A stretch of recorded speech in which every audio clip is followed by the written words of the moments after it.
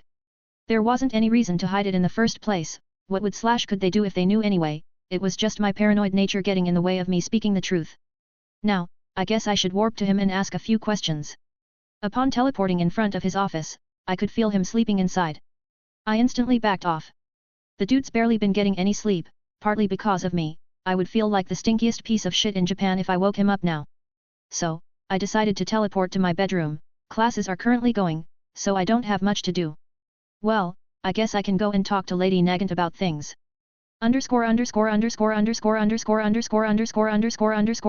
POV narration